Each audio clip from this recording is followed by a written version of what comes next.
Mark 12ஆம் அதிகாரம். பின்பு அவர் உவமைகளாய் அவர்களுக்கு சொல்லத் தொடங்கினதாவது: ஒரு மனுஷன் ஒரு திராட்சை தோட்டத்தை உண்டாக்கி அதை சுற்றிலும் வேலி அடைத்து இரசத்தொட்டியை உண்டு பண்ணி கோபுரத்தையும் கட்டி தோட்டக்காரருக்கு அதை குத்தகையாக விட்டு புறதேசத்துக்கு போயிருந்தான்.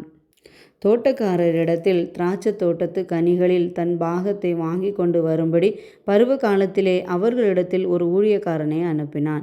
அவர்கள் அவனை பிடித்து அடித்து வெறுமையாய் அனுப்பிவிட்டார்கள். பின்பு வேறொரு ஊழியக்காரனை அவர்களிடத்தில் அனுப்பினான்.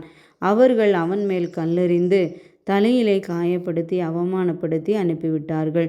மறுபடியும் வேறொருவனை அனுப்பினான். அவனை அவர்கள் கொலை செய்தார்கள். வேறு அநேகரையும் அனுப்பினான். அவர்கள் சிலரை அடித்து சிலரை கொன்று போட்டார்கள். அவனுக்கு பிரியமான ஒரே குமாரன் இருந்தான். என் குமாரனுக்கு அஞ்சுவார்கள் என்று சொல்லி அவனையும் கடைசியிலே அவர்களிடத்தில் அனுப்பினான். தோட்டக்காரரோ, இவன் சுதந்திரவாளி, இவனை கொலை செய்வோம், வாருங்கள், அப்பொழுது சுதந்திரம் நம்முடையதாகும் என்று ஒருவரோடொருவர் சொல்லிக்கொண்டு அவனை பிடித்து கொலை செய்து திராட்சை தோட்டத்துக்கு புறம்பே போட்டு விட்டார்கள். அப்படி இருக்க திராட்சை தோட்டத்துக்கு எஜமான் என்ன செய்வான்? அவன் வந்து அந்த தோட்டக்காரரை சங்கரித்து திராட்சை தோட்டத்தை மற்றவர்களுக்கு ஒப்பு கொடுப்பான் அல்லவா? வீடு கட்டுகிறவர்கள் ஆகாதென்று தள்ளின கல்லே மூலைக்கு தலைக்கல்லாயிற்று. அது கர்த்தராலே ஆயிற்று. அது நம்முடைய கண்களுக்கு ஆச்சரியமாயிருக்கிறது என்று எழுதியிருக்கிற வாக்கியத்தை நீங்கள் வாசிக்கவில்லையா என்றார். இந்த உவமையை தங்களை குறித்து சொன்னார் என்று அவர்கள் அறிந்து அவரை பிடிக்க வகை தேடினார்கள். ஆனாலும் ஜனத்துக்கு பயந்து அவரை விட்டு போய்விட்டார்கள். அவர்கள் பேச்சிலே அவரை அகப்படுத்தும்படிக்கு பரிசேயரிலும் ஏரோதியரிலும் சிலரை அவரிடத்தில் அனுப்பினார்கள்.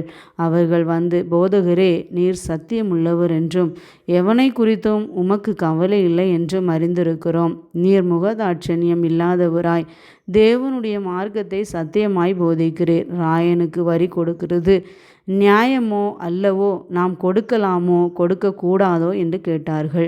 அவர்களுடைய மாயத்தை அவர் அறிந்து, நீங்கள் என்னை ஏன் சோதிக்கிறீர்கள்? நான் பார்க்கும்படிக்கு ஒரு பணத்தை என்னிடத்தில் கொண்டு வாருங்கள் என்றார். அவர்கள் அதை கொண்டு வந்தார்கள். அப்பொழுது அவர் அந்த சுரூபமும் மேலெழுத்தும் யாருடையது என்று கேட்டார். ராயனுடையது என்றார்கள். அதற்கு இயேசு, ராயனுடையதை ராயனுக்கும் தேவனுடையதை தேவனுக்கும் செலுத்துங்கள் என்றார். அவர்கள் அவரை குறித்து ஆச்சரியப்பட்டார்கள். உயிர்த்தெழுதல் இல்லை என்று சாதிக்கிற சதுசேயர் அவரிடத்தில் வந்து, போதகரே, ஒருவனுடைய சகோதரன் சந்தானம் இல்லாமல் தன் மனைவியை விட்டு இறந்து போனால் அவனுடைய சகோதரன் அவன் மனைவியை விவாகம் பண்ணி தன் சகோதரனுக்கு சந்தானம் உண்டாக்க வேண்டும் என்று மோசே எங்களுக்கு எழுதி வைத்திருக்கிறாரே. இப்படி இருக்க 7 பேர் சகோதரர் இருந்தார்கள். மூத்தவன் ஒரு பெண்ணை விவாகம் பண்ணி சந்தானம் இல்லாமல் இறந்து போனான். 2ஆம் சகோதரன் அவளை விவாகம் பண்ணி அவனும் சந்தானம் இல்லாமல் இறந்து போனான். 3ஆம் சகோதரனும் அப்படியே ஆனான். 7 பேரும் அவளை விவாகம் பண்ணி சந்தானம் இல்லாமல் இறந்து போனார்கள். எல்லாருக்கும் பின்பு அந்த ஸ்திரீயும் இறந்து போனாள். ஆகையால் உயிர்த்தெழுதலில் அவர்கள் எழுந்திருக்கும்போது அவர்களில் எவனுக்கு அவள் மனைவியாயிருப்பாள்? 7 பேரும் அவளை மனைவியாக கொண்டிருந்தார்களே என்று கேட்டார்கள்.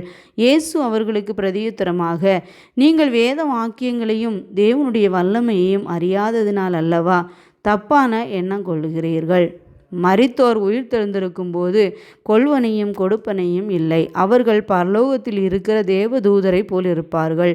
மரித்தோர் எழுந்திருப்பதை பற்றி நான் ஆபிரகாமின் தேவனும் ஈசாக்கின் தேவனும் யாக்கோபின் தேவனுமாயிருக்கிறேன் என்று தேவன் முட்செடியை குறித்து சொல்லிய இடத்தில் மோசேயின் ஆகமத்தில் அவனுக்கு சொன்னதை நீங்கள் வாசிக்கவில்லையா?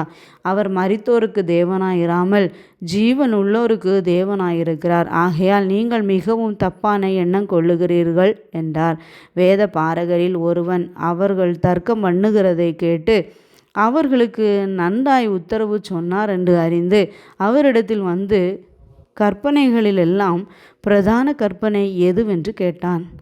இயேசு அவனுக்கு பிரதியுத்தரமாக, கற்பனைகளிலெல்லாம் பிரதான கற்பனை எதுவென்றால், இஸ்ரவேலே கேள், நம்முடைய தேவனாகிய கர்த்தர் ஒருவரே கர்த்தர். உன் தேவனாகிய கர்த்தரிடத்தில் உன் முழு இருதயத்தோடும் உன் முழு ஆத்துமாவோடும் உன் முழு மனதோடும் உன் முழு பலத்தோடும் அன்பு கூறுவாயாக என்பதே பிரதான கற்பனை.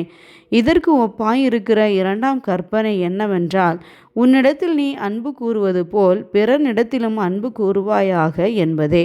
இவைகளிலும் பெரிய கற்பனை வேறொன்றும் இல்லை என்றார். அதற்கு வேத பாரகர், சரிதான் போதகரே, நீர் சொன்னது சத்தியம். ஒரே தேவன் உண்டு, அவரை தவிர வேறொருவரும் இல்லை. முழு இருதயத்தோடும் முழு மனதோடும் முழு ஆத்துமாவோடும் முழு பலத்தோடும் அவரிடத்தில் அன்பு கூறுகிறதும் தன்னிடத்தில் அன்பு கூறுவது போல் பிறனிடத்தில் அன்பு கூறுவதுமே சர்வாங்க தகனமும் முதலிய பலிகளை பார்க்கிலும் முக்கியமாயிருக்கிறது என்றான். அவன் விவேகமாய் உத்தரவு சொன்னதை இயேசு கண்டு, நீ தேவனுடைய ராஜ்யத்துக்கு தூரமானவன் அல்ல என்றார். அதன் பின்பு ஒருவரும் அவரிடத்தில் யாதொரு கேள்வியும் கேட்க துணியவில்லை. இயேசு தேவாலயத்திலே உபதேசம் பண்ணுகையில் அவர், கிறிஸ்து தாவீதின் குமாரன் என்று வேத பாரகர் எப்படி சொல்லுகிறார்கள்? நான் உம்முடைய சத்துருக்களை உமக்கு பாதபடி ஆக்கு போடும் வரைக்கும் நீர் என்னுடைய வலது பாரிசத்தில் உட்காரும் என்று கர்த்தர் என் ஆண்டவரோடு சொன்னார் என்று தாவீது பரிசுத்த ஆவியினாலே சொல்லியிருக்கிறானே. தாவீது தானே அவரை ஆண்டவர் என்று சொல்லியிருக்க அவனுக்கு அவர் குமாரனாயிருப்பது எப்படி என்றார். அநேக ஜனங்கள் அவருடைய உபதேசத்தை விருப்பத்தோடே கேட்டார்கள். பின்னும் அவர் உபதேசம் பண்ணுகையில் அவர்களை நோக்கி நீங்கள் அங்கிகளை தரித்து கொண்டு திரியவும் சந்தை வெளிகளில் வந்தனங்களை அடையவும் ஜெப ஆலயங்களில் முதன்மையான ஆசனங்களை உட்காரவும் விருந்துகளில் முதன்மையான இடங்களில் இருக்கவும் விரும்பி விதவைகளின் வீடுகளை பட்சித்து பார்வைக்கு நீண்ட ஜெபம் பண்ணுகிற வேத பாரகரை குறித்து எச்சரிக்கையாயிருங்கள். அவர்கள் அதிக ஆக்கினை அடைவார்கள் என்றார். இயேசு காணிக்கை பெட்டிக்கு எதிராக உட்கார்ந்து ஜனங்கள் காணிக்கை பெட்டியில் பணம் போடுகிறதை பார்த்து கொண்டிருந்தார். ஐஸ்வர்யவான்கள் அநேகர் அதிகமாய் போட்டார்கள். ஏழையான ஒரு விதவையும் வந்து ஒரு துட்டுக்கு சரியான 2 காசை போட்டாள். அப்பொழுது அவர் தம்முடைய சீஷரை அழைத்து, காணிக்கை பெட்டியில் பணம் போட்ட மற்ற எல்லாரை பார்க்கிலும் இந்த ஏழை விதவை அதிகமாய் போட்டாள் என்று மெய்யாகவே உங்களுக்கு சொல்லுகிறேன். அவர்கள் எல்லாரும் தங்கள் பரிபூரணத்திலிருந்து எடுத்து போட்டார்கள். இவளோ தன் வறுமையிலிருந்து தன் ஜீவனத்துக்கு உண்டாயிருந்ததெல்லாம் போட்டுவிட்டாள் என்றார்.